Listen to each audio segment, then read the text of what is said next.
Set of natural number से set of natural number पर एक रिलेशन डिफाइन किया। रिलेशन का डेफिनेशन है, it is collection of ordered pair x comma Y where Y is the highest prime factor of X. Find the domain and range of relation. Domain क्या होगा?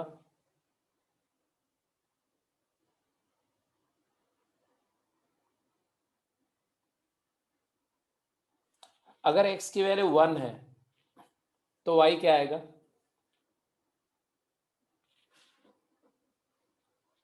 r of 1 क्या आएगा? y is equal to r of x होता है ना, तो r1 क्या आएगा? 1 में हाईएस्ट प्राइम फैक्टर क्या होता है? तो 1 is a number which has no prime factor. Prime numbers क्या होती हैं? प्राइम नंबर्स होती हैं the numbers which are divisible by itself and one and itself, it they have no other prime factor. कोई नंबर में सिर्फ या तो वो खुद अपना फैक्टर है, ऐसा बोलो रादर,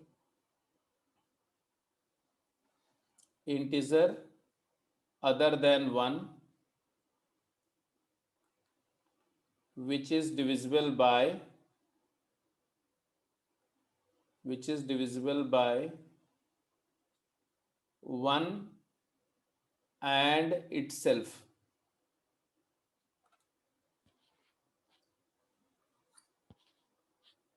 आर प्राइम 1 के अलावा, ये डेफिनेशन है, 1 के लिए ये नहीं है, 1 प्राइम नहीं है। इसका मतलब प्राइम नंबर्स में दो फैक्टर होते हैं, they have exactly two positive factors, exactly two positive factors.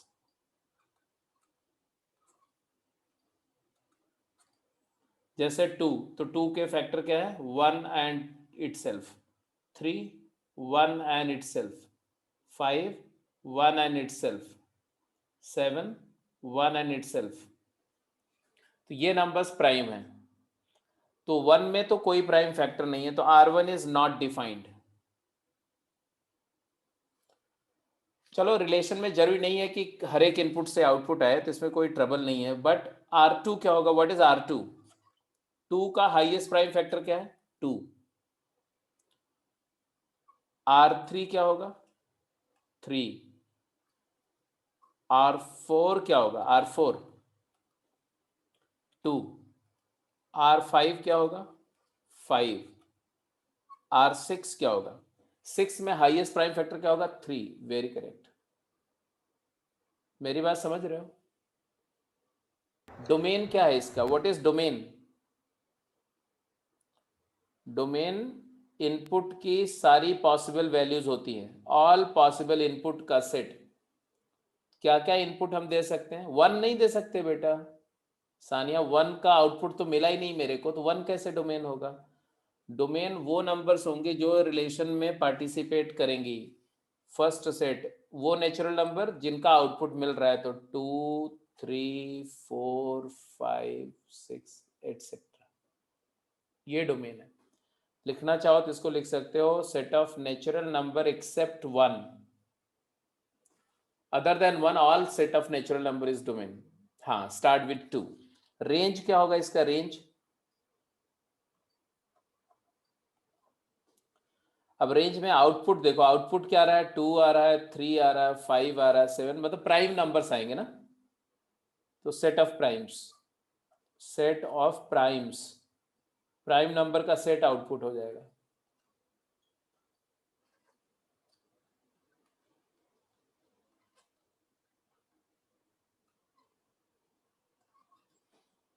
ये डोमेन आएगा। डॉट डॉट डॉट लगा दिया, मतलब जितनी भी प्राइम्स हैं सारी आएंगे इसमें। कुछ बात समझ में आ रही है कि नहीं? अरे बोलो, समझ में आ रही बात कि नहीं? Yes, sir. एक क्वेश्चन और पूछ रहा हूं, इसका आंसर करो।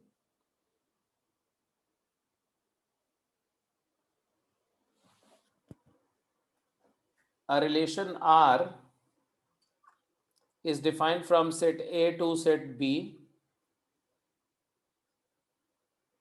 बी के बजाय लिख दो एन, लिख दो N.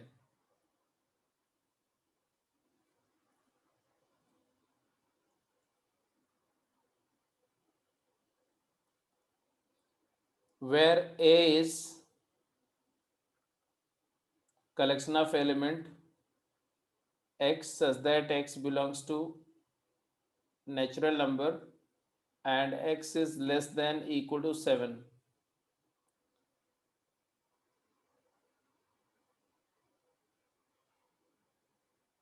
Such that x is related to y if and only if x plus y is equal to 6.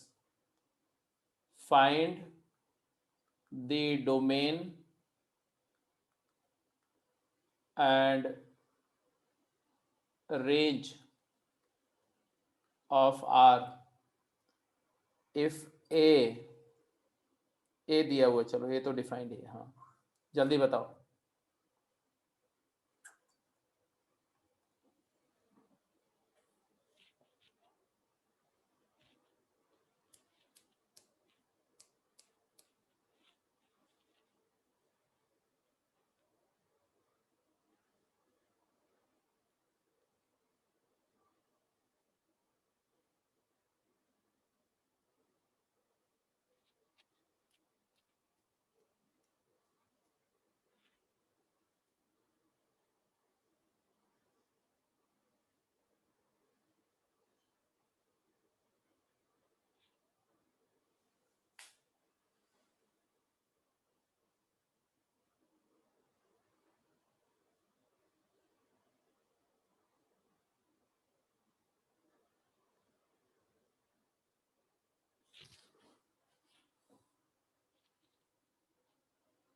हाँ जी, तो यहाँ से क्या दिख रहा है?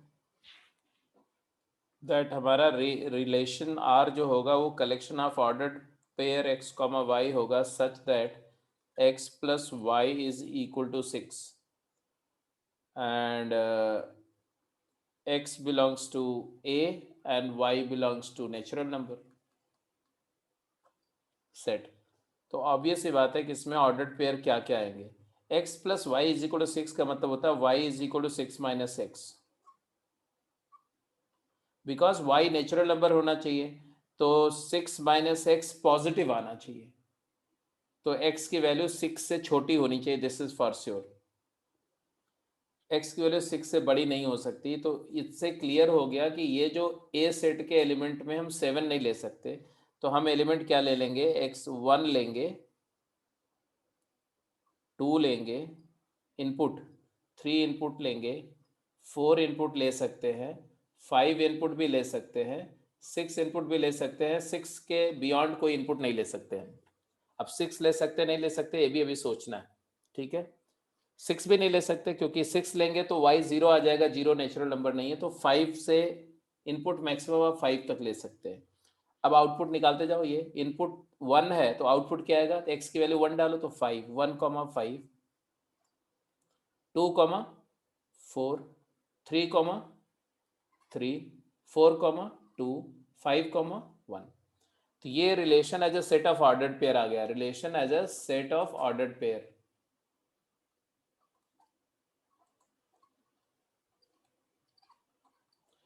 और ये क्या था, ये एनालिटिकल फॉर्म था, फार्मूला। याद करा रहा हूं मैं सारी बातें कि रिलेशन को रिप्रेजेंट करने के कितने मेथड बताए थे। रिलेशन को रिप्रेजेंट करने के 4 मेथड बताए गए थे, कौन कौन से, analytically, as a collection of ordered pair and diagrammatically and graphically, ठीक है। तो डायग्रामेटिकली लिखना होगा तो वो भी आपके लिए बड़ी बात नहीं है, जानते ही हो डायग्रामेटिकली कैसे लिखते हैं। 1 2 3 4 5 6 7, 1 से हमें मिला 5, 2 से मिला 4, 3 से मिला 3, 4 से मिला 2, 5 से मिला 1। ये है आपका डायग्रामेटिक रिप्रेजेंटेशन।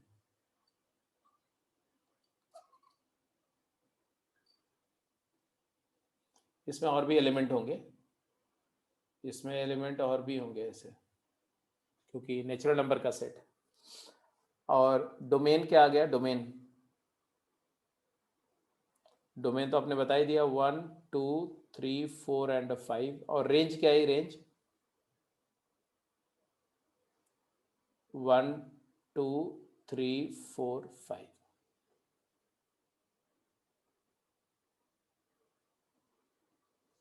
6 डोमेन क्यों नहीं होगा?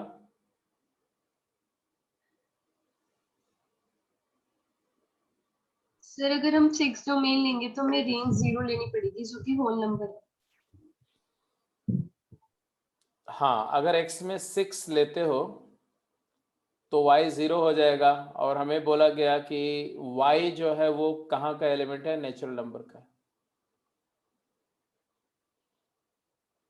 इसका तो डोमेन में 6 या 6 से बड़ी कोई भी नंबर नहीं आ सकती। चलो जी, ये भी आ गया। मतलब उसको बोलेंगे डिफाइंड नहीं होगा हमारा, 6 इनपुट के लिए ये रिलेशन डिफाइंड नहीं है। ठीक है, तो ये तो हो गया कि डोमेन रेंज पर प्रॉब्लम कैसे आएगी, रिलेशंस की प्रॉब्लम कैसे आएंगी। अच्छा, गेम में कोई डाउट तो नहीं किसी बच्चे को? गेम 11 के किसी क्वेश्चन में डाउट है बेटा? फटाफट देख के जल्दी बताओ।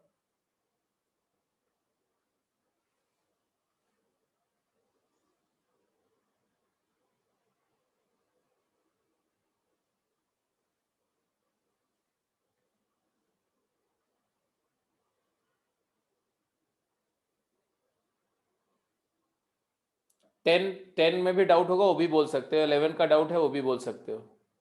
सारे हो गए? सानिया, गेम 11 किया कि नहीं आपने?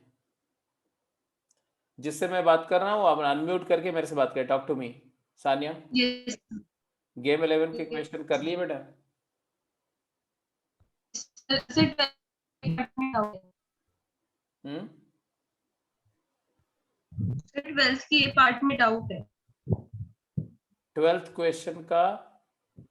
क्वेश्चन का ये पार्ट?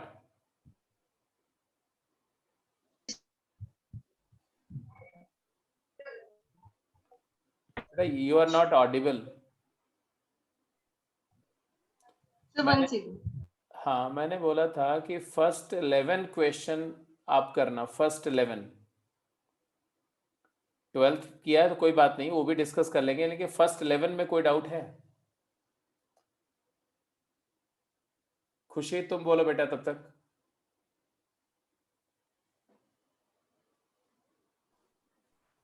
सर एक बार वो क्वेश्चन बता दो जो आपने कल भेजे थे 2 सेट्स पे। सर जो सेकंड वाला था उसमें। एक मिनट बेटा, कौन सा भेजा था मैंने? सर एक सेकंड वाला भेजा था उसमें डाउट है सर, 2 क्वेश्चन भेजे थे आपने। अच्छा,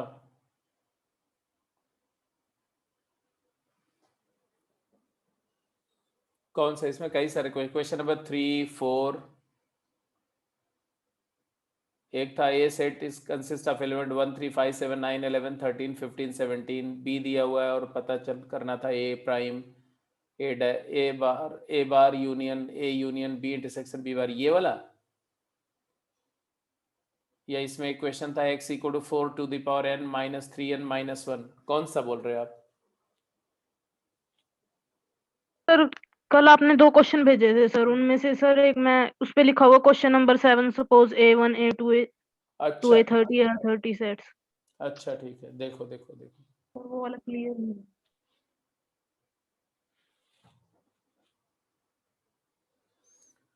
जो क्वेश्चन नंबर इसमें दिया था A1 A2 A3 A30, A1 A2 A3 ऐसे A30, ऐसे 30 सेट्स हैं, each with 5 element, each with 5 element. and let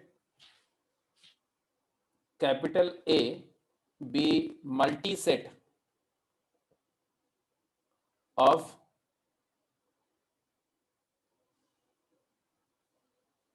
collection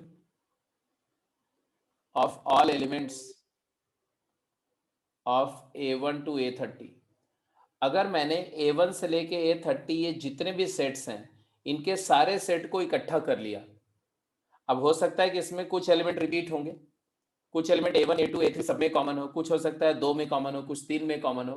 तो जो कॉमन एलिमेंट है उसको भी मैं अलग काउंट कर रहा हूँ। यूजुअली सेट में तो कॉमन एलिमेंट को एक ही बार लिखा जाता है, बट मैं ऐसा नहीं कर रहा हूँ। मैंने बोला कि A1 जैसे ऐसे मान लो A1 तुम्हारा ये है 1 2 3, और मान लो A2 जो सेट है वो है 2 3 5। तो जब मैं A1 A2 दोनों का मल्टी सेट बनाऊंगा कैपिटल A, तो कैपिटल A में मैं 1 लिखूंगा एक बार, 2 लिखूंगा 2 बार, 3 लिखूंगा 2 बार, और 5 एक बार। मतलब मैं किसी एलिमेंट को, सारे एलिमेंट को ले रहा हूं, और जो एलिमेंट जितनी बार आएगा उतनी बार लिखूंगा मैं। Are you getting my point? मैं क्या बोल रहा हूं? बात समझ में आ रही है कि नहीं? यहां तक जो मैंने बोला इसको समझ में आ रहा है क्या बोल रहा हूं मैं? अगर मैंने ऐसा सेट बनाया तो उसमें कितने एलिमेंट होंगे? इस मल्टी सेट कैपिटल ए में कितने एलिमेंट होंगे?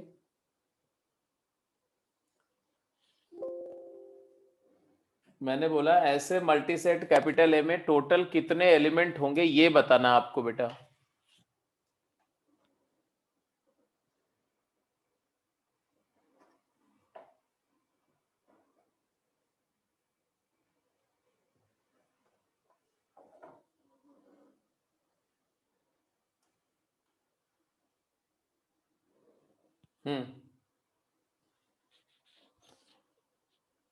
Each with 5 element, her set में 5 एलिमेंट हैं और 30 सेट है, तो ऑब्वियसली ये हो जाएगा number of element in A 30 into 5 हो गया 150।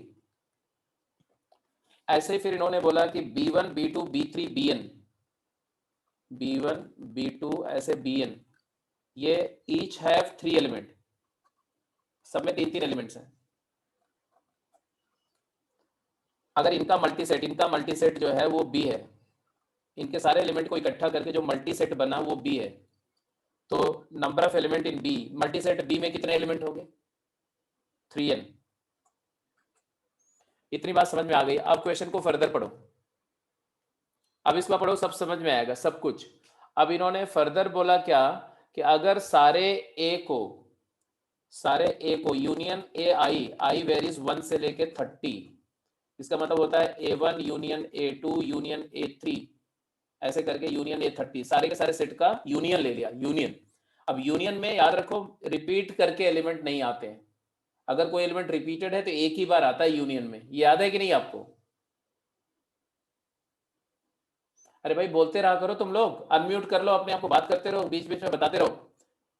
तो इस यस सर। बोल रहे हैं कि जो सारे ए का यूनियन लिया तो एक सेट आया, ऐसे सारे बी का यूनियन लिया तो भी वही सेट आया। बोल रहे हैं union of B J where J varies 1 to n, इसका मतलब B1 union B2 union B3 up to Bn, ये सारे के सारे सेट का यूनियन लिया, तो ये यूनियन और ये दोनों यूनियन का सेट सेम है, मतलब इस सेट को बोल रहे हैं S है, S। और S के बारे में क्या बोला गया? ईच एलिमेंट ऑफ S, बोल रहे हैं each element of S belongs to exactly 10 of A। अब मैंने सबसे पहले एज्यूम कर लो, let number of element in S is equal to K। हमने मान लिया कि S में K एलिमेंट है, और वो एलिमेंट क्या है? तो मान लो एलिमेंट है x1 x2 x3 x4 और xk, ये मेरा S है। इन्हीं एलिमेंट से ये सारे भी बने हुए हैं, और इन्हीं एलिमेंट से ये वाले B वाले सेट भी फॉर्म हो रहे हैं, क्योंकि A वाले सारे इकट्ठा किया तो भी S बन रहा है, B वाले सारे इकट्ठा किया तो भी S बन रहा है, मतलब A और B के जितने भी सेट्स हैं सब में यही एलिमेंट है रिपीट करके, शफल होकर के उसमें पड़े हुए हैं। अब बोल रहे हैं कि इस S सेट का हर एक एलिमेंट कितने A में रिपीटेड है? एग्जैक्टली 10 A में है, मतलब x1 कहां होगा? तो इनमें से एग्जैक्टली 10 सेट में होगा, और x2 वो भी एग्जैक्टली 10 में होगा। इसका मतलब समझ रहे हो? इसका मतलब है कि x1 जो है वो 10 टाइम्स रिपीटेड है इसमें। ये जो 150 एलिमेंट आएंगे टोटल, इस 150 में x1 10 बार होगा, x2 भी 10 बार होगा, x3 भी 10 बार होगा, x4 भी 10 बार होगा। कितने लोगों को बात समझ में आ रही है? Yes, sir. Since each xk lies in exactly 10 of AI, इनमें से एग्जैक्टली 10 सेट में है। इसका मतलब है कि 10 ये भी 10 में है, ये भी 10 में, ये भी, मतलब ये भी 10 बार रिपीट हो रहा है, ये भी 10 बार रिपीट हो रहा है, सारे 10-10 बार रिपीट हो रहा है। तो 10 इंटू के नंबर ऑफ एलिमेंट है, हर एलिमेंट 10 बार रिपीट हो रहा है, 10k की वैल्यू होनी चाहिए 150, क्योंकि सारे ए के एलिमेंट को रेपिटेशन के साथ इकट्ठा करने पर 150 एलिमेंट हमने काउंट किए थे, तो 10k 150 होगा, इसलिए के की वैल्यू क्या हो जाएगी 15। तो यहां से पता चल गया कि इस सेट में 15 एलिमेंट होंगे। अब 15 एलिमेंट इसमें है, फिर आगे ये भी बोल रहे हैं कि each X K belongs to exactly 9 of Bs. इसका मतलब क्या है, since each X K belongs to या repeated is repeated 9 times in capital B. Capital B इन सबका कलेक्शन है, कैपिटल बी मल्टी सेट में हर एक एक्स के यही एलिमेंट होंगे, लेकिन हर एक एलिमेंट 9 बार रिपीट हो रहा है। तो के एलिमेंट है, हर एलिमेंट 9 बार रिपीट हो रहा है, तो 9 इंटू के की वैल्यू आनी चाहिए कितना 3n। यहां से के की वैल्यू क्या आएगी या एन की वैल्यू क्या आएगी 3k, और के कितना आया था 15, तो 3k कितना आएगा 45। This was the question. इन्होंने पूछा था फाइनली, क्या पूछा था कि n की वैल्यू क्या है, तो n की वैल्यू 45 होगी, दैट्स इट। बात समझ में आ गई कि नहीं सबरीना? Yes sir. और कोई डाउट बोलो। सर इससे पिछली वाली पिक में जो क्वेश्चन 4 है सर, उसका आंसर वाई है क्या?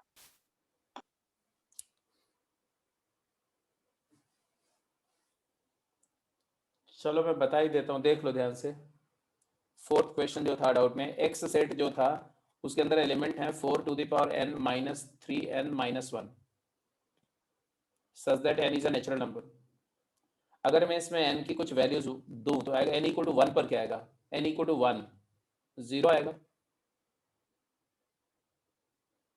n की वैल्यू 2 दोगे तो क्या आएगा 4 4 जा 16 minus 7 9 आएगा।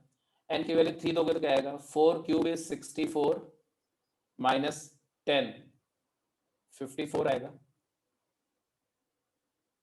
बोलो n की वैल्यू 4 दोगे तो क्या आएगा 4 4 जा 4 to the power 4 क्या होगा 256 minus 13 कितना आ गया बताओ 243। ऐसे एलिमेंट आएंगे। If I observe these elements, ये सभी 9 के मल्टीपल्स हैं, 9k सच दैट k क्या है, k equal to 0, k equal to 1, k equal to 6। ये कितना है 17 या 27? 27। Okay, what is set y? If you look at set y के बारे में क्या डेफिनेशन है, ध्यान से देखो। सेट y है तुम्हारा 9 इंटू n माइनस 1। वो भी 9 के मल्टीपल्स है। हाँ 9k, वो भी 9k है, जिसमें k क्या है n minus 1, n natural number है, तो 0 1 2 3 4 ऑन एंड ऑन। अब तुम्हें समझ में आया कि जो ये है it is set of all multiple of 9, set of all whole number multiple of 9, और ये क्या है set of some multiples of 9, not all. जैसे 9 का 0 मल्टीपल है, 1 मल्टीपल है, 2 multiple, second multiple, third, fourth, fifth नहीं है, फिर 6th मल्टीपल है, फिर 7th से लेकर के 26th मल्टीपल तक मिसिंग है, फिर 27th मल्टीपल है। तो इसमें कुछ मल्टीपल हैं, इसमें सारे मल्टीपल हैं, तो clearly x is a subset of y। Clear है कि नहीं? Yes sir. और अगर x सबसेट है बेटा, तो सबसेट और सुपर सेट का जब आप यूनियन लेते हो तो क्या आता है सुपर सेट। यूनियन लेने पर ये आएगा, तो x यूनियन y जो है वो y आएगा और x इंटरसेक्शन y हमेशा x आएगा। तो तुमसे जो पूछा जाए वो आंसर कर दो। क्या पूछा गया था? x यूनियन y क्या होगा? तो it is y, that's it. Yes sir. सबको समझ में आ गया? मिस्टर आदेश, यस सर। समझ में आ गई बात कि नहीं? Yes sir. खुशी, यस सर। बहुत दुखी होकर के बोल रही है? सर आ गया सर। ठीक है, ठीक है। और नमन, तू कहाँ गायब हो गया भाई? आ गया सर। और बोलो, और कोई डाउट तो नहीं था? अब एक्सरसाइज में चलो थोड़ी प्रैक्टिस करते हैं। आपको कोई डाउट ही नहीं, इसका मतलब आगे गेम 11 इसका मतलब किसी ने किया नहीं है। एक जो आपने सर एक जो आपने असाइनमेंट्स भेजी थी सर, उसका 6th क्वेश्चन एक बार फिर से एक्सप्लेन कर दो। बेटा कौन सी असाइनमेंट? Assignment level 1। सर इससे पिछले भेजे थे, असाइनमेंट 1 and 2 कंबाइन करके भेजी थी ना हाँ हाँ हाँ हाँ हाँ, असाइनमेंट 1 और 2 कंबाइन करी थी, सर, बिल्कुल। उसमें 6। यस सर, सर उसमें 6th क्वेश्चन एक बार फिर से एक्सप्लेन कर दो।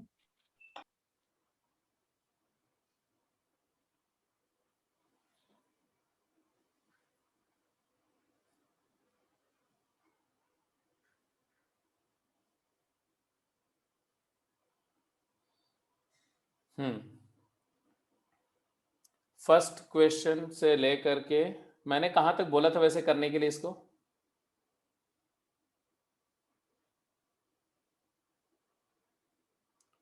मैंने बोला था फर्स्ट 12 क्वेश्चन कर जाओ इसको, मॉड्यूलस वाले छोड़ के बाकी मैंने बोला था करने के लिए। तो कम से कम फर्स्ट 12 तो आराम से आप कर सकते थे। चलो 6 क्वेश्चन पूछ रहे हो अपना। क्वेश्चन नंबर 6 पढ़िए। Yes sir. Assignment level 1 question 6।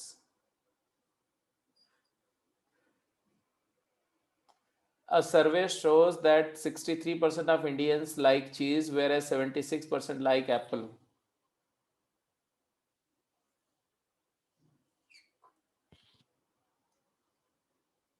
A, C. A for apple, C for cheese. Percentage में बात हो रही है तो 100% में यूनिवर्सल हो जाएगा। नंबर ऑफ ए दिया हुआ है बेटा कितना? एप्पल दिया हुआ है 76% एंड चीज दिया हुआ है 63%। X% लाइक बोथ चीज एंड एप्पल, ये X है कॉमन, ठीक है? ये बात हो रही ना? Yes sir. then x can be, then x can be ऐसा पूछा गया। अब ये इंफॉर्मेशन है कि आप ये बताओ कि ये जो x है, पहले तो हम number of A union B निकाल, ए यूनियन सी निकाल लेते हैं। ए यूनियन सी क्या होगा? ये होता है number of A plus number of C minus number of A intersection C, यही होता है। Yes sir. तो ये होगा तुम्हारा, मान लो कि NS जो है 100 है, मान लो 100% पर सर्वे किया गया, तो Na हो गया तुम्हारा 76, NC हो गया 63 और N इंटरसेक्शन हो गया X। इसमें तो कोई डाउट नहीं, यहाँ तक बात तो समझ में आ रही है? Yes sir. अब आपको ये पता है कि A यूनियन C जो होगा वो सबसेट होगा S का। कोई भी सेट S का सबसेट होता है। Yes sir. सबसेट, और ये सबसेट है और S सुपरसेट है। सबसेट में नंबर ऑफ एलिमेंट ज्यादा होते हैं कि सुपरसेट में? सुपरसेट। इसका होता है number of A union C will be always less than और equal to number of S।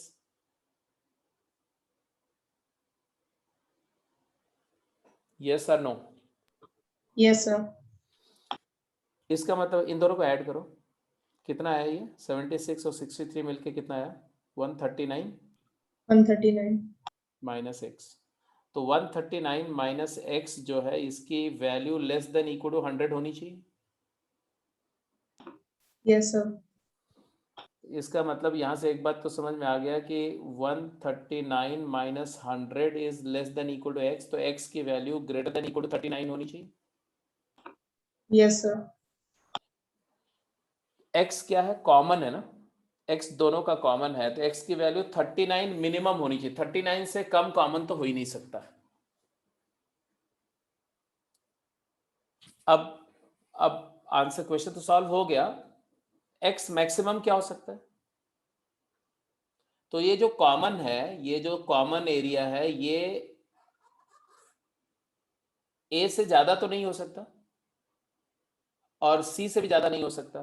तो हम ये एक बात ये भी बोलेंगे, since we know that A intersection C is a subset of A and also subset of C, ये सब कराया हुआ क्लास में, therefore number of A intersection C की value less than equal to NA भी होनी चाहिए and number of A intersection C की value less than equal to NC भी होनी चाहिए। मानते हो कि नहीं मानते हो? Yes sir.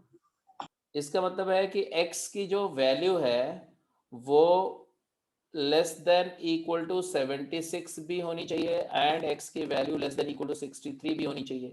तो x की मैक्सिमम वैल्यू 63 हो सकती है और मिनिमम 39। तो फाइनली यहां से आया कि x वेरीज कहां से कहां तक, 63 से लेके 39 से लेके 63, ये x की रेंज आ गई कि 39 से 63 होना चाहिए, इसके बियॉन्ड x नहीं हो सकता। अब ऑप्शन देख लो, क्या ऑप्शन दिया हुआ था, पढ़ो। तो 39 है। हाँ, इसमें था 40, 39, 65, 40, 39, 65। तो 39 से 63 के बीच में x की दो पॉसिबल वैल्यू है, x can be 39, x can be 40। लेकिन सर आंसर में शायद से सिर्फ 39 ही दे रखे हैं। नहीं 40 भी होगा, दोनों आंसर होगा बेटा, दोनों।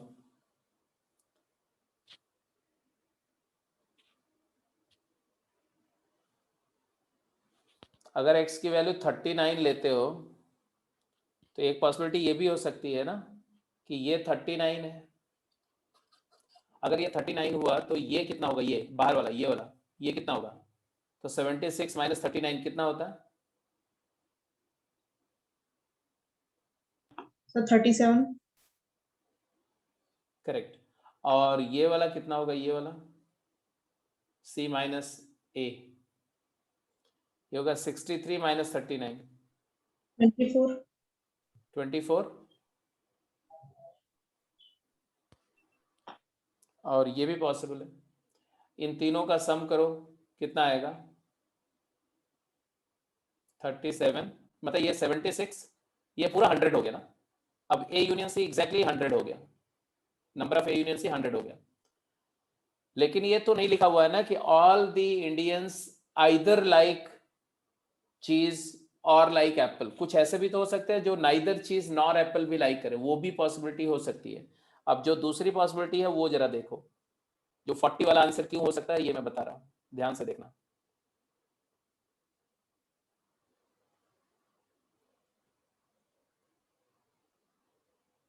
अब इस पॉसिबिलिटी में this is S, this is A and this is C, common 40 बोल रहा हूं मैं, ये 40 है, तो A माइनस C कितना होगा, 36,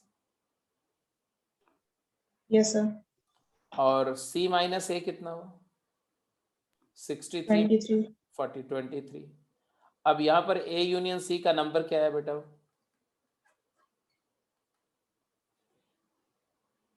99 आया। Yes sir.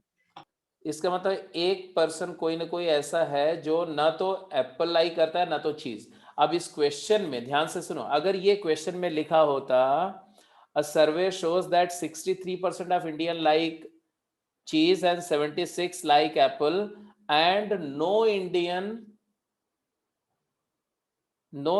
is such that he neither likes cheese nor apple, तब आंसर होता 39, क्योंकि उस केस में A यूनियन C के बाहर 0 होता, तब ये आंसर होता, लेकिन ऐसा कुछ नहीं लिखा हुआ इसलिए दोनों आंसर होगा। बात समझ में आ गई या नहीं? यस सर, बट की में सी दे रखा था आंसर उसको इसका। करेक्ट कर लो ना, की में गलत हो सकता है ना, उसको सही ओके सर। हाँ, की जो होगा वो हो सकता है कि ये सोच करके दिया हो कि इस क्वेश्चन के अंदर में एक ऑप्शन, ये इसमें इंफॉर्मेशन होनी चाहिए थी कि if all Indians like at least one of the two drinks, at least one of the two Apple और चीज, तब आंसर, ये लाइन अगर जोड़ दो क्वेश्चन में तो आंसर 39 हो जाएगा। और कोई क्वेश्चन? सर इसमें 12th क्वेश्चन की पहली स्टेटमेंट फॉल्स दे रखी है। अब सबसे पहला तो एक काम सर करो, इसमें false- एक मिनट जस्ट थोड़ा, मैं हर एक से कुछ पूछ रहा हूँ, फटाफट बोलो। आदेश, तुमने ये असाइनमेंट लेवल 1 के क्वेश्चन किए कि नहीं, जल्दी बोलो। सर क्वेश्चन नंबर 9 तक किए हैं सर। 9 तक किए हैं, सारे हो गए? और सर 8 नहीं आया सर उसके अंदर समझ में। 8 नहीं समझ में आया, मतलब फर्स्ट क्वेश्चन हो गया, सेकंड हो गया, थर्ड हो गया, ये सब समझ में आ गया? हाँ जी सर, बाकी आ गए समझ। मैं कोई भी पूछ लूंगा, चलो बताओ सेकंड क्वेश्चन समझाओ। सेकंड क्वेश्चन रीड करो, क्या है सेकंड क्वेश्चन? मेरे पास सर अभी है नहीं असाइनमेंट। तो मैं कैसे मान लूं कि आपको आपका हो गया? बेटा असाइनमेंट क्यों नहीं है? आप असाइनमेंट तो ग्रुप पे डाली थी मैंने। नहीं सर, अब मेरे पास फ़ोन नहीं है ना अभी। फोन नहीं है तो क्लास के अंदर में या तो असाइनमेंट का प्रिंट आउट लेके बैठा करो, और या तो फोन लेकर के बैठा करो, ऐसे कैसे काम चलेगा? जितनी भी असाइनमेंट आप लोगों को मिलती है उसका प्रिंट आउट निकाल करके एक फाइल के अंदर में डालते जाओ। उससे क्या होगा कि आप वो फाइल लेकर के, हमेशा वो फाइल आपके पास पड़ी रहनी चाहिए, जब आप डाउट सेशन हो तो डेफिनेटली वो फाइल होनी चाहिए, इवन क्लास में भी वो फाइल रखा करो, सो दैट जो क्वेश्चन तुमने नहीं किया उसको हाईलाइट करके रखो, वो क्लास के अंदर भी पूछ लो। तो आप ये सब मैनेज करोगे तभी जा करके अच्छा कर पाओगे ना, ऐसे कैजुअली नहीं करोगे। डिसिप्लिन होना चाहिए, एक पर्टिकुलर मैनेज करने का वे होना चाहिए, वही मैनेज करने की स्किल और डिसिप्लिन है जो आपको विनर बनाएगी। अदरवाइज एक ही टीचर से एक ही सिस्टम में बहुत सारे बच्चे पढ़ते हैं, सारे नहीं रैंक लाते हैं, किसी का रैंक टॉप 100 में आता है तो किसी का रैंक जो है बॉटम 100 में आता है। याद रहेगा मैं क्या बोल रहा हूँ? सर बोलो, आगे से क्या करेंगे? अगले डाउट सेशन या क्लास में बैठेंगे तो क्या क्या चीज आपके पास होना चाहिए? सर सारी असाइनमेंट्स का प्रिंट आउट या फिर वो होनी चाहिए। हाँ, सारी असाइनमेंट का प्रिंट आउट आपके पास में होना चाहिए बेटा, इसका ध्यान रखोगे। ठीक है, ठीक है। खुशी, असाइनमेंट लेवल 1 किया कि नहीं? और एंड बी ऑनेस्ट, नहीं किया ना तो आप सीधे बोल दो सर नहीं किया है, वो that will at least make me understand about you, that whether you are hard working, you are smart, you are doing it, you are lazy। तो जब तक मुझे नहीं पता चलेगा कि आपका कैरेक्टरिस्टिक कैसा है, आपकी क्या प्रॉपर्टीज है, क्या स्ट्रेंथ है, क्या वीकनेस है, तब तक मैं आपकी उस लेवल तक हेल्प नहीं कर पाऊंगा जितनी की जा सकती है। ठीक है, खुशी आप बताओ बेटा, असाइनमेंट लेवल 1 किया है या नहीं? सर अभी स्टार्ट ही किया था मैंने, सर 5-6 क्वेश्चन ही आते। फर्स्ट सर सेकंड तो हो गया था। मैंने तो बोला ही कि फर्स्ट 10 क्वेश्चन, फर्स्ट 12 क्वेश्चन ही अभी करना है। फर्स्ट 12 में कोई डाउट है? No sir. हाँ? No sir. है तो बताओ, फटाफट बोलो, इसमें फिर मुहूर्त निकाल के थोड़ी पूछेंगे।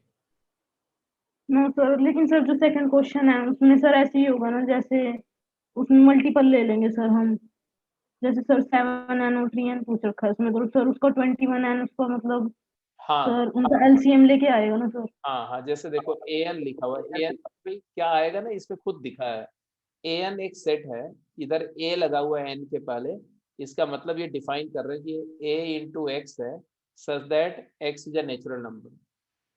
मतलब क्या हुआ?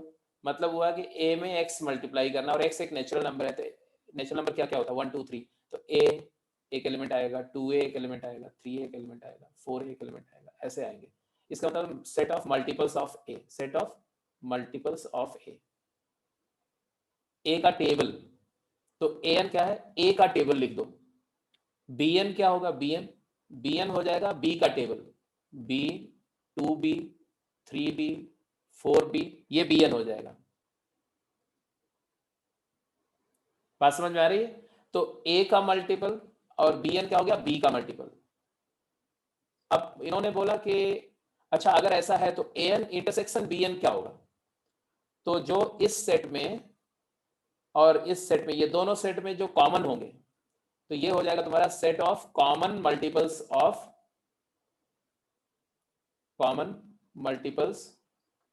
Of A and B. और जो कॉमन मल्टीपल्स हैं वो कहां से स्टार्ट होंगे, तो जो सबसे छोटा कॉमन मल्टीपल होगा वो मान लो k है, तो ये kx होगा, kx such that x is a natural number, जहां पर k क्या होगा, k is LCM of least common multiple of a and b। तो ये हो गया कॉन्सेप्ट ये है कि an a का मल्टीपल ले लो, b का मल्टीपल ले लो, फिर एलसीएम निकाल लो। जैसे भी इसमें क्वेश्चन कोई भी, अगर मैं ऐसा बोलूं कि 4n इंटरसेक्शन 6n क्या होगा, तो आप बोलोगे 4 का मल्टीपल लिखो, 4 4 2 8 4 3 12 4 4 16 4 5 20 4 6 24, ऐसे लिखोगे। इंटरसेक्शन 6 का मल्टीपल लिखो, 6 का मल्टीपल बेटा आएगा 6 2 12 3 18 4 24 5 30। अब कॉमन मल्टीपल क्या आएगा, तो कॉमन मल्टीपल क्या क्या कॉमन आ रहे हैं दोनों में, देखो तो एक तो 12 दोनों में कॉमन आ रहा है ना, और 12 क्या है, 4 और 6 का एलसीएम है ना। फिर 12 के मल्टीपल आ रहे हैं, 12 आ रहा है, फिर 24 कॉमन आ रहा है, फिर 36 कॉमन आ रहा है, फिर 48 कॉमन आएगा दोनों में। इसका मतलब इसको लिखना चाहो तो क्या लिखोगे, 12k लिखोगे, 12x such that x is a natural number. मानते हो कि नहीं मानते, जल्दी बोलो। Yes sir. 12 क्या है, 12 इज एलसीएम ऑफ क्या, 4 एंड 6। तो ये इसको अगर लिखेंगे तो हम इसको 12n लिख देंगे, 12n।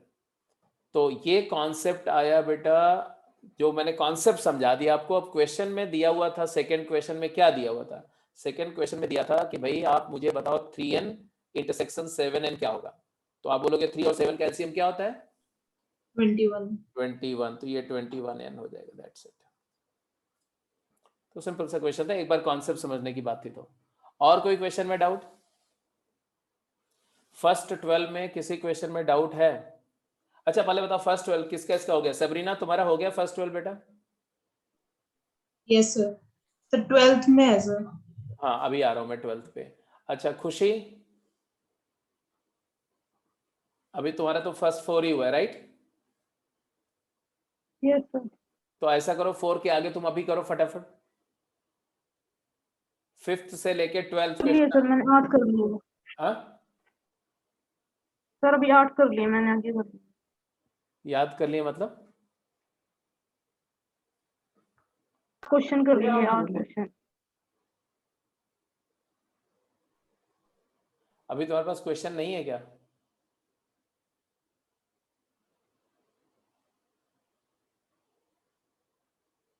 Do you have assignment right now? Sir अभी है, वैसे प्रिंट आउट नहीं निकलवा रखा सर।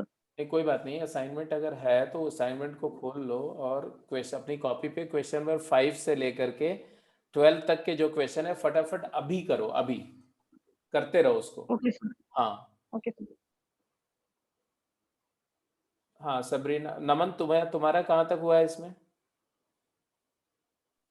सर फर्स्ट टू 6 एक बार थर्ड बता दो सर थोड़ा।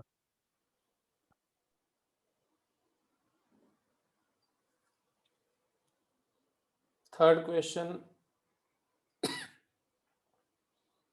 एक सेट ए दिया हुआ है जिसके अंदर में 2 एलिमेंट दिए हुए हैं, एक है फाई और एक है सिंगलटन सेट फाई।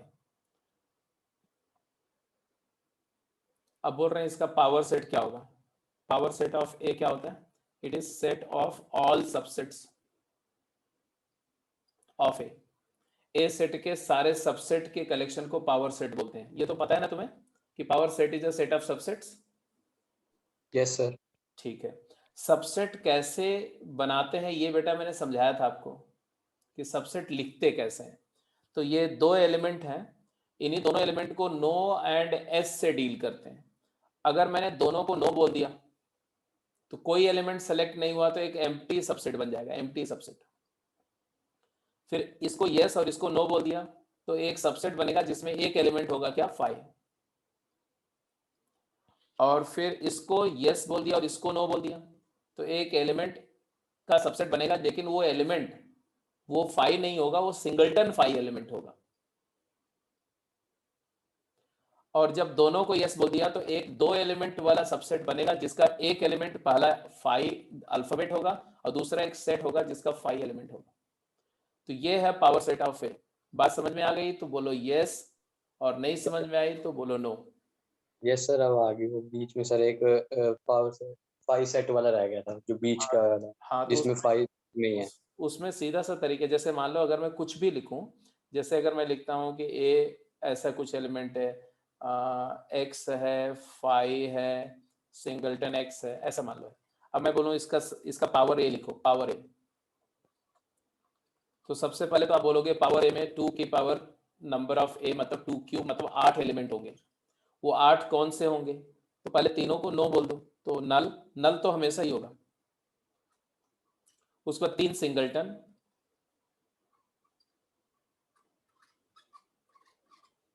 चार हो गए। अब इसका डबलेट, डबलेट में पेयर करना, पहला दूसरा, पहला तीसरा, दूसरा तीसरा, x 5 x singleton x and 5 singleton x. तो दो दो एलिमेंट वाले 3 हो गए, सिंगल एलिमेंट वाले 3 हो गए, एक वाला 1 हो गया, और सेट इटसेल्फ, ये आ गया पावर सेट। और पास्कल ट्रायंगल मैंने बताया हुआ है तो काउंटिंग आसान है, 1 1 1 2 1 1 3 3 1, एक एलिमेंट, 3 एलिमेंट, 3 एलिमेंट, एक एलिमेंट, तो काउंटर चेक भी आना चाहिए आपको फटाफट। एनीवे, और कोई डाउट? अब चलो क्वेश्चन नंबर 12। बाकी लोग, जो लोग नहीं किए हैं क्वेश्चन करते रहो, बैठना नहीं है बेटा। जो मैं बता दे रहा हूं वो ठीक है, जो नहीं हो उसको साथ के साथ करो, इस टाइम को यूटिलाइज करो। ये क्लास सिर्फ डाउट के लिए नहीं है, उसमें नहीं है किया हुआ है तो प्रैक्टिस करो, क्वेश्चन करो। क्वेश्चन नंबर 12 किसका डाउट था? क्वेश्चन नंबर 12 सभी लोग एक बार पढ़ो। 12th क्वेश्चन सारे बच्चे पढ़ेंगे। Which of the following statements are not true?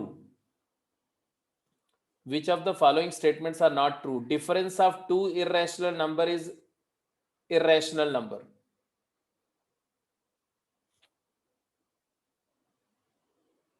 दो irrational number का difference irrational होता है। असाइनमेंट लेवल 1 का प्रॉब्लम है, क्वेश्चन नंबर 12। ये स्टेटमेंट ट्रू है कि फॉल्स? तो दो इरेशनल का डिफरेंस, तो मैंने बोला कि x एंड y इरेशनल है, अगर रैशनल का सेट ये होता है, इसी का complementary, then x minus Y बोल रहे हैं इरेशनल होगा। क्या ये सही है? तो मैंने बोला अगर x की वैल्यू मैं दे दूं √2 और y की वैल्यू दे दूं √2 + 1 या 1 माइनस √2, 1 + √2, तो हमने देखा x भी इरेशनल है और y भी इरेशनल है, बट x माइनस वाई है -1 which is rational, which is not irrational. एक भी एग्जाम्पल अगर ऐसा मिल गया जो स्टेटमेंट को डिनाई कर रहा है तो इसका मतलब ये स्टेटमेंट फॉल्स है, नॉट ट्रू है। एक भी काउंटर एग्जाम्पल यस सर। तो इसका मतलब है कि आपका जो ए पार्ट है, A part, A is not true. Although ऐसा भी एग्जाम्पल मिल जाएगा, √3, x की वैल्यू √3 है और y की वैल्यू भी √3, तो मान लो y की वैल्यू √3 + √5 है, तो x माइनस वाई जो है वो तुम्हारा -√5 जो कि इरेशनल है, ऐसा मिल रहा है, उससे कोई फर्क। इन्फिनाइट एग्जाम्पल मिल रहे हैं सही, बट एक फॉल्स हो गया तो स्टेटमेंट फॉल्स हो गया।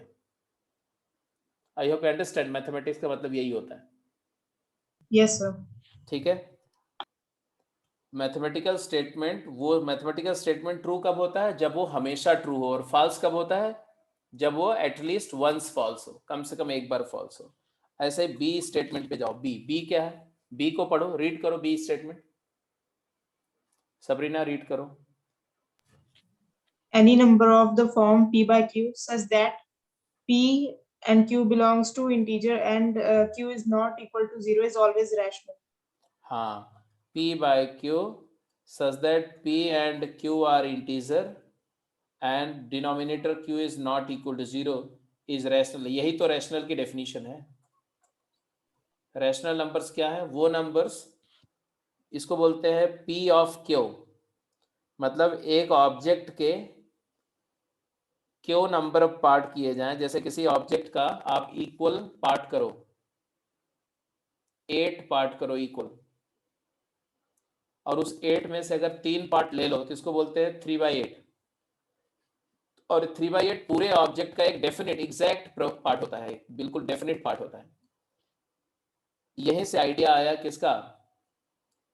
रैशनल नंबर का, p/q फ्रैक्शंस का आइडिया आया कि अगर किसी होल ऑब्जेक्ट का q number of equal part करके उसमें से p पार्ट ले लिया जाए तो इसको बोलते हैं p ऑफ q या p/q. तो p/q where p and q are integer and q is not equal to 0 is called rational.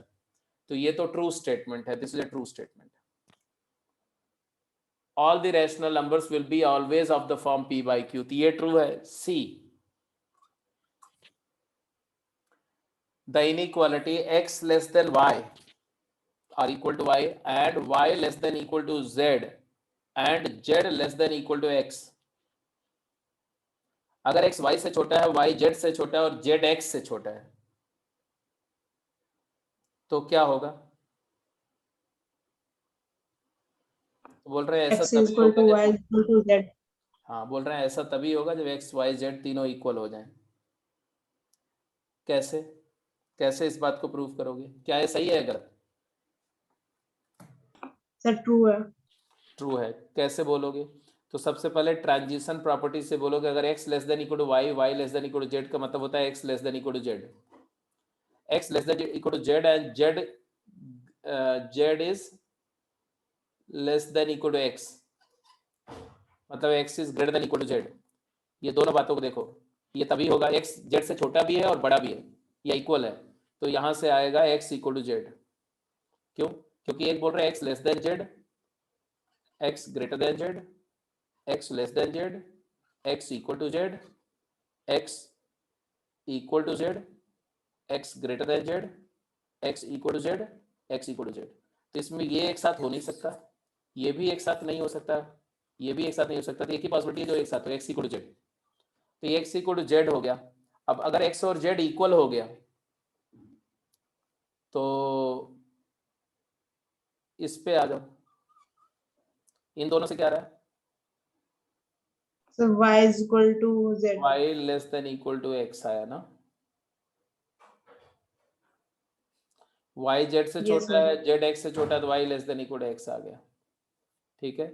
और y less than equal to x है और x less than equal to y है, ये वाला पहला वाला. तो इन दोनों से फिर से आ जाएगा x इक्वल टू y. तो x equal to y and x equal to z, तो x y z तीनों इक्वल होने चाहिए. तो आपको कुछ नहीं करना. 3 इनइक्वालिटी दी हुई थी, फर्स्ट और सेकंड का ट्रांजिशन करके और थर्ड के साथ लोगे तो इक्वालिटी आ जाएगी. ऐसे सेकंड एंड थर्ड पे ट्रांजिटिव प्रॉपर्टी लगा करके फर्स्ट के साथ में क्लब करोगे फिर से इक्वालिटी आ जाएगी. तो एक में x और y इक्वल प्रूव हो जाएगा, एक में y और z इक्वल प्रूव हो जाएगा. तो x y z तीनों इक्वल प्रूव हो जाएंगे. तो ये भी क्लियर था. और क्या था इसमें? ए स्टेटमेंट, मतलब ये ट्रू है ना. तो हम ये फिगर आउट कर रहे हैं Yes, कि ये sir. ट्रू स्टेटमेंट है, ये भी ट्रू स्टेटमेंट है, और ये जो है फॉल्स था, ये नॉट ट्रू था, पहला वाला. और कौन सा था इसमें? D part. तुम्हें डी पार्ट में डाउट था ना? No, sir. सर वो a पार्ट का सर नेट पे ना दिखा रहा था कि is always irrational. तो सर इसलिए डाउट था. ए पार्ट में क्या दिखा रहा था? सर नेट पे यही दिखा रहा था कि difference of two irrational numbers is always irrational. Difference of two irrational number is always irrational. Yes, sir. ये नेट पे दिखा रहा था. Yes, sir. Oh my god, ऐसा तो नहीं हो सकता. ये तो मतलब कि जिसने भी वो विकिपीडिया पे देखा, कहाँ पे देखा तुमने? सर brainly.in पे. आहा, ये सब सबस्टैंडर्ड साइट्स हैं, कभी मत रेफर किया करो इन लोगों. ये सब कचरा लोग इसका सोल्यूशन बनाते हैं, बेवकूफ लोग. Okay sir. चलो कोई बात नहीं। और तो चलो ये फर्स्ट 12 हो गए। अब आ जाते हैं थोड़ा सा, एक काम करो, अब जिन्होंने क्वेश्चन नहीं किया फर्स्ट 12 सारे कर जाएंगे। देखो बहुत डिफिकल्ट क्वेश्चन नहीं डिस्कस हो रहा है, ये सारे क्वेश्चन आप कर सकते हैं, ऐसा कुछ नहीं है, ठीक है। तो अब आ जाते हैं उसके क्वेश्चंस पे जो आपको मैंने एक असाइनमेंट शेयर करी थी, एक पीडीएफ। इसमें क्वेश्चन नंबर 1 से, सबके पास है ना ये?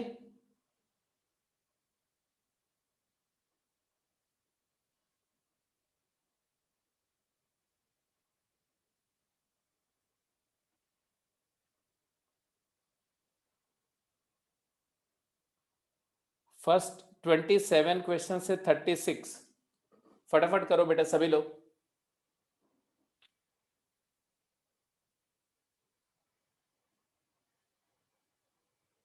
Page number 44।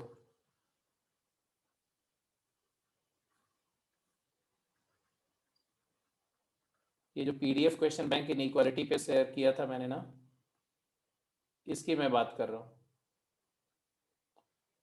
इसमें जो एग्जाम्पल 1 से लेके एग्जाम्पल 5 है, ये सारे एग्जाम्पल्स आप कर लेंगे, उसके सॉल्यूशंस को भी एक बार देख लेंगे, वहां से आपको कुछ न कुछ सीखने को भी मिलेगा, ठीक है।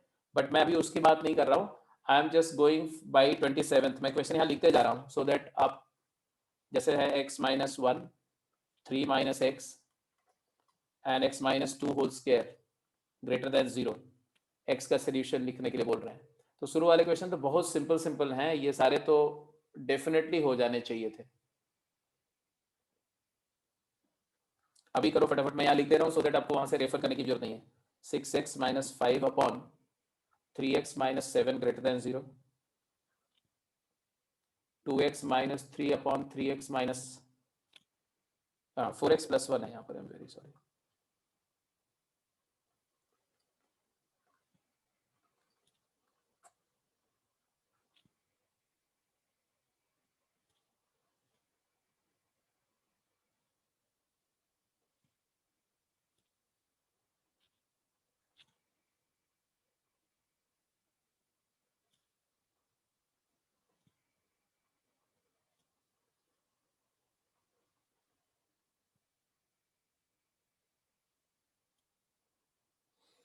हाँ जी, ये 5 क्वेश्चन फटाफट सभी लोग ट्राई करेंगे। टोटल टाइम ये 5 क्वेश्चन के लिए 3 मिनट है।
खुशी, फर्स्ट का आंसर तुम्हारा आ गया बेटा, बोलो।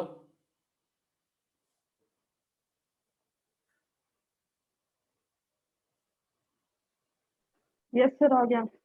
बोलो आंसर बोलो। Sir 1 to 2 union 2 to 3 open bracket.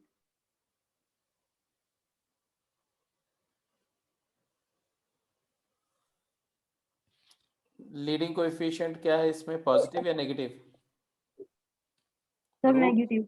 Root है 1, 2 एंड 3 और लीडिंग कोएफिशिएंट नेगेटिव है। और सारे रूट का रेपिटेशन अगर देखो तो 2 एक ऐसा रूट है जिसका रेपिटेशन ट्वाइस है, बाकी दोनों का 1 1 है। तो पॉजिटिव पॉजिटिव नेगेटिव, हमें चाहिए था ग्रेटर देन 0। तो आंसर तुमने क्या बोला था, x belongs to 1 to 2 union. Union 2 to 3। Very good, ठीक है। 28th नमन हो गया।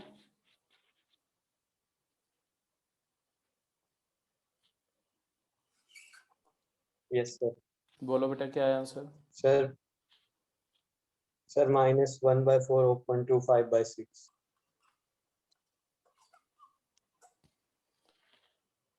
कुछ गड़बड़ नहीं हो रही है। लीडिंग कोएफिशिएंट क्या था, पहले इसको क्या लिखा होगा, this implies 6x - 5 into 4x + 1 greater than 0। इसके रूट -1/5 1/4 एंड 5/6 सही है। लीडिंग कोएफिशिएंट पॉजिटिव है कि नेगेटिव? सर पॉजिटिव, सर वो स्मॉलर देन 0 कर दिया, sorry. Positive negative positive, greater than 0 है तो आंसर होना चाहिए तुम्हारा -infinity to infinity to sir -1/4 union 5/6 to infinity. 5/6। Sir वो smaller then.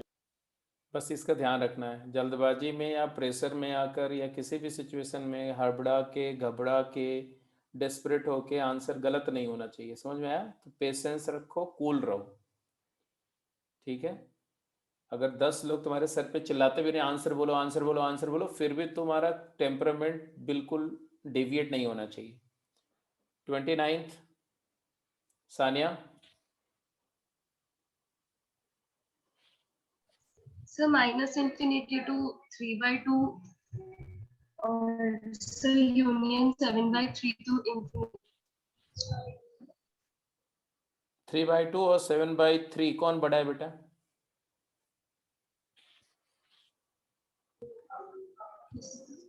Seven by three बड़ा है ना, क्योंकि वो 2 से बड़ा है।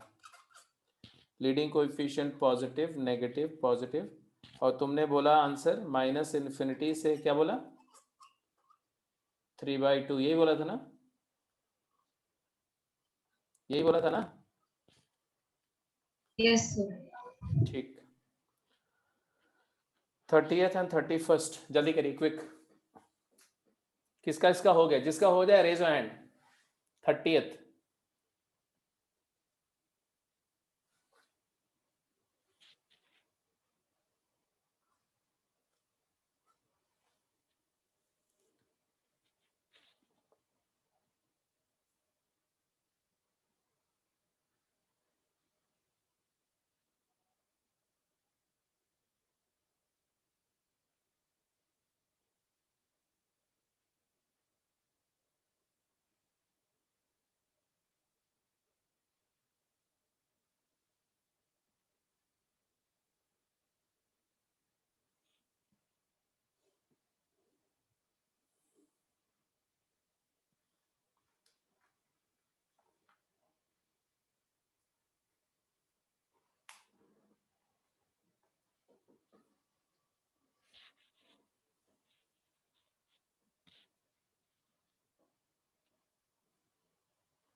सबरीना हो गया 30th? सर मैं 31st कर रही थी पहले। 30th को क्यों छोड़ा? सर ऐसे ही सर 31st सर पहले ही मतलब मैंने स्टार्टिंग में ही थोड़ा सॉल्व कर दिया था, तो सर उसी को कंप्लीट कर रही थी मैं। चलो नमन तुम्हारा हो गया 30th?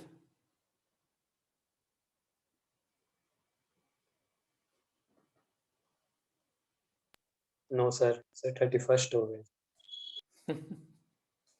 कर रहा हूँ सर। 31st हो गया? यस सर 31st हो गया क्या आंसर बोलो?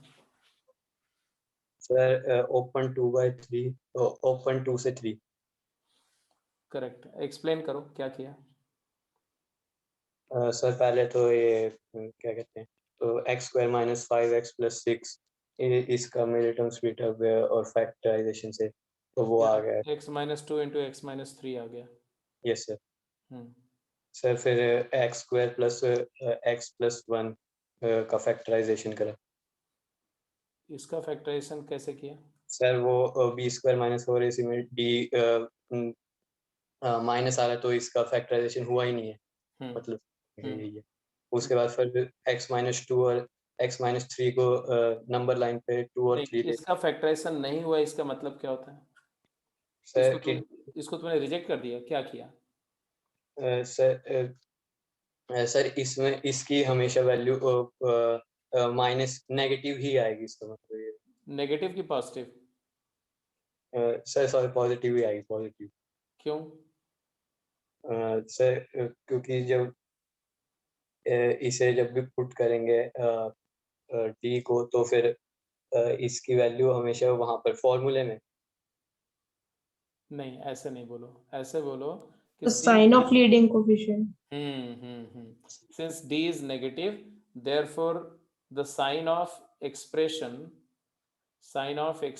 मतलब x² plus x plus 1 will always be same as leading coefficient, same as its leading coefficient। ये मैंने प्रूव किया था, याद है कि नहीं? क्लास में प्रूव किया था भाई ये।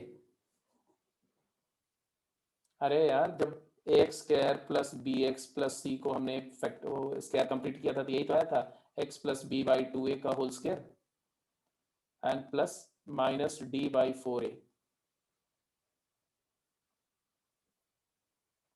और फिर ये तो पॉजिटिव है, स्क्वायर करेंगे तो पॉजिटिव रहेगा, और ये एक्सप्रेशन जो है ये वाला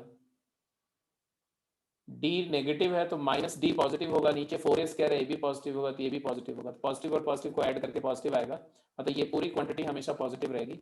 बाहर a है तो a अगर पॉजिटिव होगा तो वैल्यू पॉजिटिव आएगी, a नेगेटिव होगा तो वैल्यू नेगेटिव आएगी। It will be positive if a is positive, it will be negative if a is negative. Otherwise अभी जब हम लोग क्वाड्रेटिक करेंगे तो फिर से इसको करेंगे, डोंट वरी। अभी सिर्फ इतना याद रखो कि अगर d नेगेटिव है, अगर किसी क्वाड्रेटिक का इमेजिनरी रूट है या उसका मतलब उसका डिस्क्रिमिनेंट नेगेटिव है तो उस क्वाड्रेटिक एक्सप्रेशन का साइन चेंज नहीं होता है, वो हमेशा उसके लीडिंग कोएफिशिएंट के जैसा होता है। अगर लीडिंग कोएफिशिएंट पॉजिटिव है तो हमेशा पॉजिटिव है। यहाँ पर x² का कोएफिशिएंट 1 है, 1 पॉजिटिव है तो ये हमेशा पॉजिटिव होगा। ये पॉजिटिव है और ये इसको और इसको मल्टीप्लाई करके नेगेटिव आना चाहिए, तो ऑब्वियसली ये वाला नेगेटिव होगा, इसलिए x - 2 × x - 3 लेस देन 0 होगा। फिर आपने जो किया वो सही किया। बात समझ में आई कि नहीं मिस्टर नमन? समझ में आ गई कि नहीं? यस सर तो एक बार सभी लोग बोलेंगे, if d is less than 0 then sign of expression sign of quadratic expression will remain same as its leading coefficient। इस बात को सभी लोग बोलो, ये जो स्टेटमेंट है सभी लोग बोलो। सानिया बोलो। So the sign of expression will be same as its leading coefficient. कब ऐसा होगा? हमेशा थोड़ी होगा। So जब when b square minus 4ac is less than 0. Very correct, very correct. Naman तुम बोलो इसी बात को। sign of expression and the sign of leading coefficient will be same when b² - 4ac is less than 0 हाँ, और आप negative इसको, हाँ इसको आप d बोल सकते हो शॉर्टकट में कि if d discriminant d is less than 0, if d is less than 0 then expression will have same sign as its leading coefficient। ठीक है सबरीना, ये स्टेटमेंट याद है ना? Yes, sir. If d is less than 0 then Sign expression of expression will be same as the sign of its leading coefficient. खुशी। Yes, sir. If discriminant is less than 0, then sign of expression will be determined by its leading coefficient. Fantastic, fantastic। Sign of expression will be determined by its leading coefficient। means leading coefficient positive then expression positive, leading coefficient negative then expression negative. तो ये वाली बात खत्म हो गई, ये तो solve हो ही गया, अब ये भी सॉल्व हो जाएगा, फटाफट इसको कर दो, खत्म करो।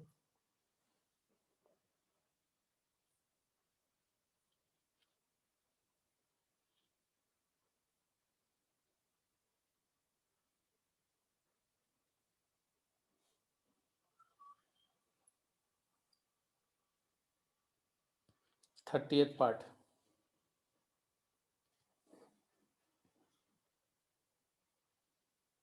थर्टियथ पार्ट क्या है, 0.5 upon minus x square plus x minus 1 less than 0। अगर रेशियो नेगेटिव है तो दोनों अपोजिट साइन के होंगे, न्यूमरेटर पॉजिटिव है, अब न्यूमरेटर पॉजिटिव है मतलब डिनोमिनेटर नेगेटिव होना चाहिए, minus x square plus x minus 1 less than 0 होना चाहिए।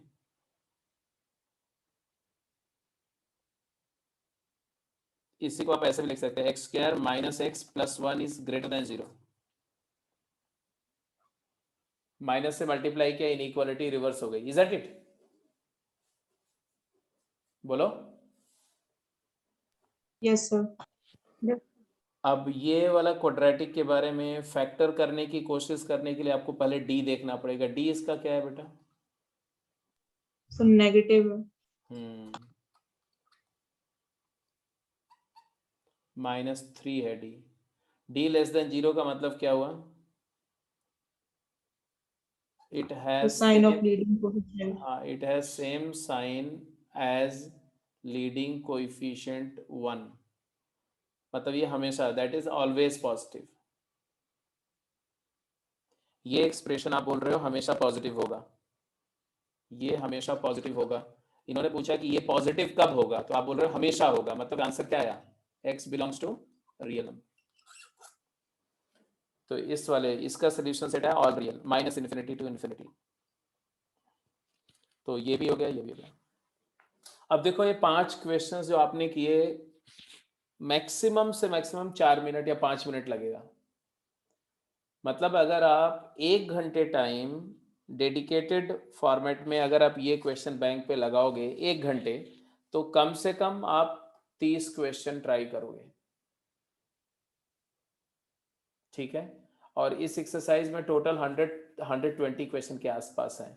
मतलब है कि 3-4 सिटिंग 1-1 घंटे की लगाओगे तो सारे सवाल हो जाएंगे, और सारे सवाल हो जाने का मतलब है कि इनइक्वालिटीज में आपको कभी कोई ट्रबल नहीं आएगी, कभी, नेवर।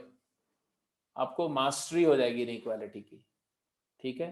तो इसलिए इसको सारे क्वेश्चंस को करो। चलो एक दो सम्स और करते हैं, करें?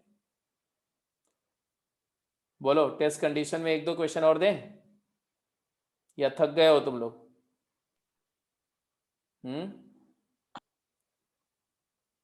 दे दो sir. You are not tired, right? तो ऐसा करते हैं,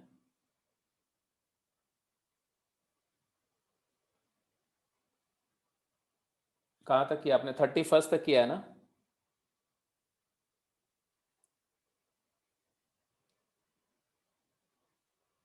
thirty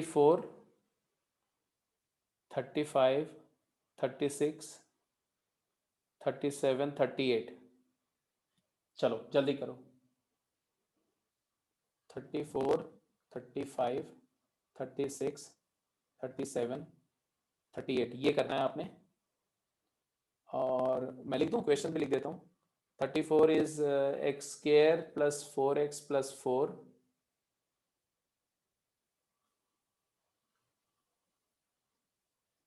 over 2x square minus x minus 1 greater than 0। 35 है x की power 4 minus 5x square plus 4 is less than 0। 36 है x to the power 4 minus 2x square minus 63 is less than 0। चलो करते जाओ, फटाफट जल्दी करो। 3/x minus 2 is less than 1. 1/x minus 1 is less than equal to 2.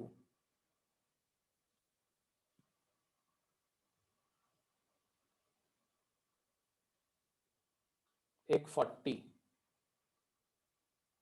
5x minus 6 upon x plus 6 is less than 1। चलो भाई फटाफट जल्दी से आंसर करो।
आदेश,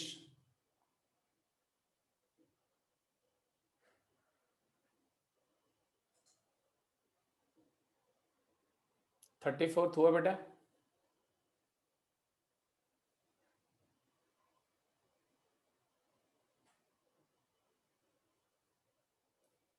आदेश,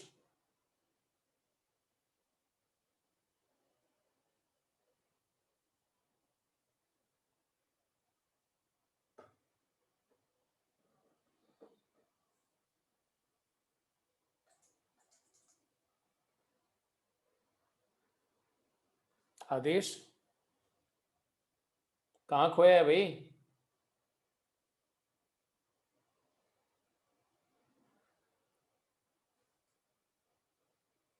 किसका इसका हो गया? सर हो गया।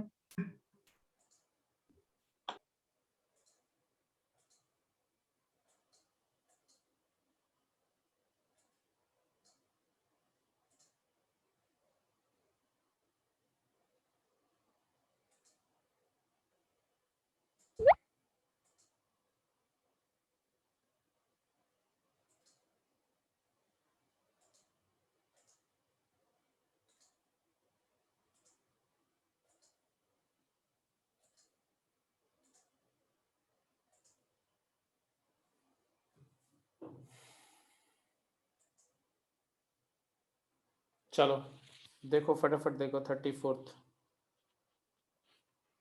एक तो न्यूमरेटर देखो तो x प्लस 2 का होल स्क्वायर है। डिनोमिनेटर में फैक्टर हुआ क्या?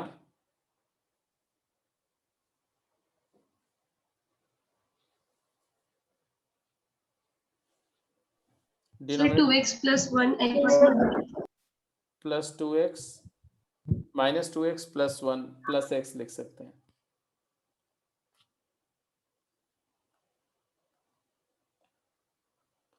It is actually x plus 2 whole square over यहां से 2x plus 1 into x minus 1।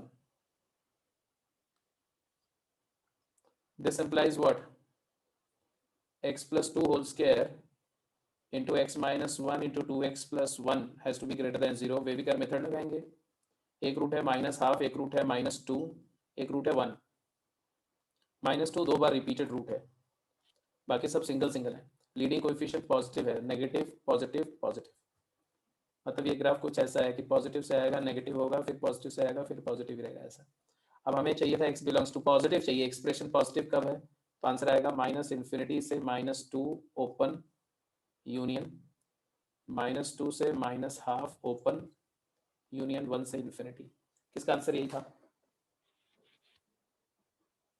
किसका आंसर सेम था?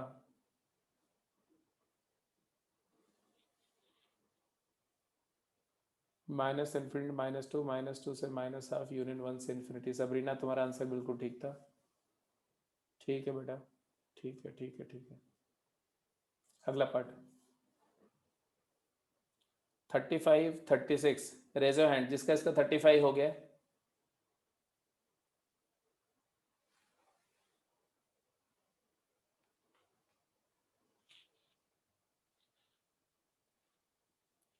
आदेश, am I ऑडिबल? ये कहाँ क्या है, अपना म्यूट करके बैठा हुआ है, क्या इशू है? आदेश,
थर्टी फाइव किसका इसका हो गया?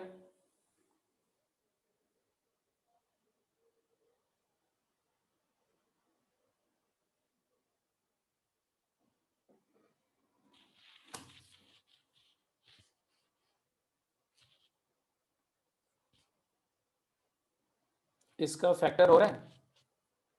आप x स्क्वायर को y ले लो तो क्वाड्रेटिक है, y स्क्वायर -5y + 4 आ जाएगा y -1 y -4 लेस देन 0।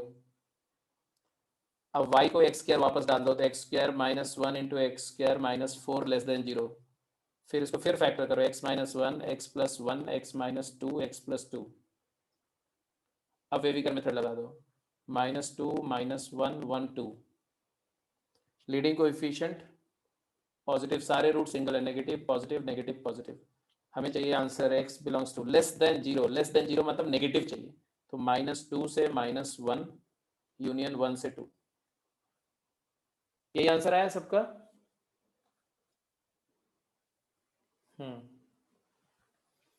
चलो 36 37 क्विक, जल्दी आंसर करो जल्दी।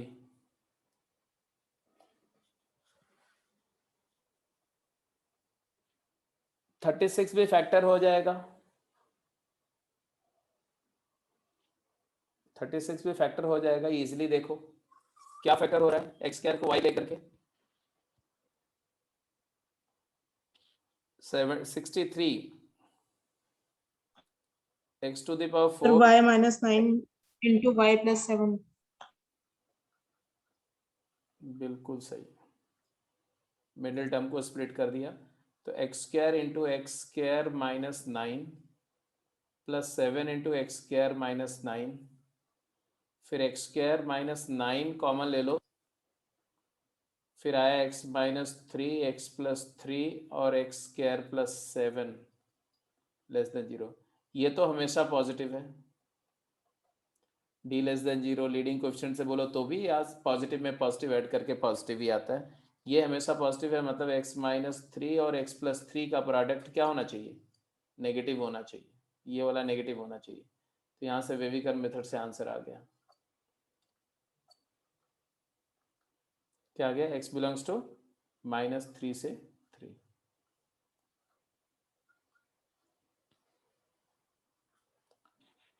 ऐसे 37 एक कर दो और ये दोनों होमवर्क ले लेना, ठीक है, अपने आप कर लेना। अब क्या करेंगे आपके लिए होमवर्क मैं बता दे रहा हूँ,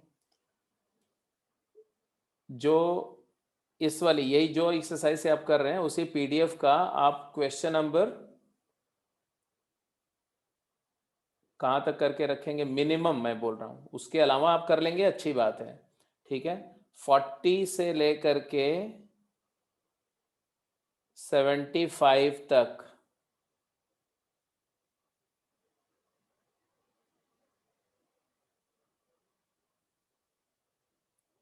से लेके 75 तक ये क्वेश्चन आप करेंगे, आपके लिए होमवर्क है। Question number 40 to 75, this is the least work I have given. आप पूरा कर जाओगे वेल एंड गुड, बट इतना जरूर कर लेंगे, ठीक है, चलेगा।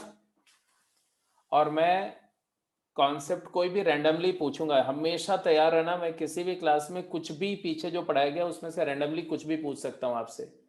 अगर मैंने कोई कॉन्सेप्ट पढ़ाया है पहले, अगर वो बात नहीं तैयार होगी तो फिर समझ सकते हो कि क्लास में मैं परेशान करूंगा।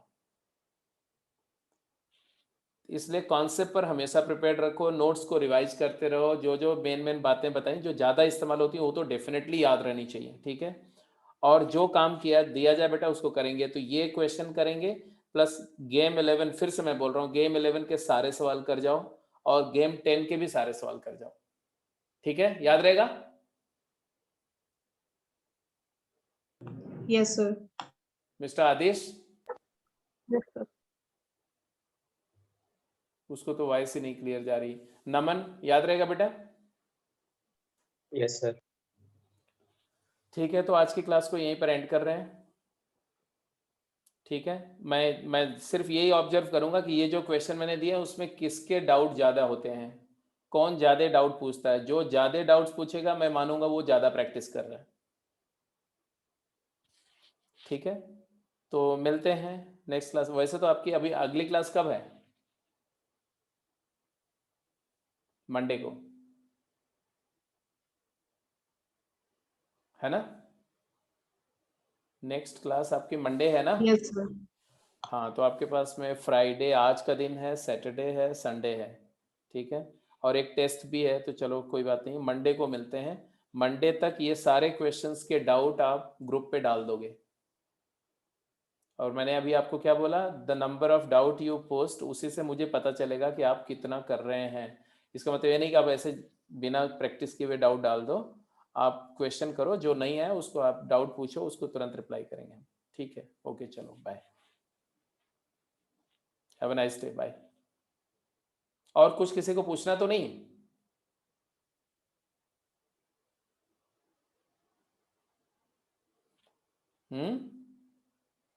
किसी की कोई क्वेरी नहीं, गुड।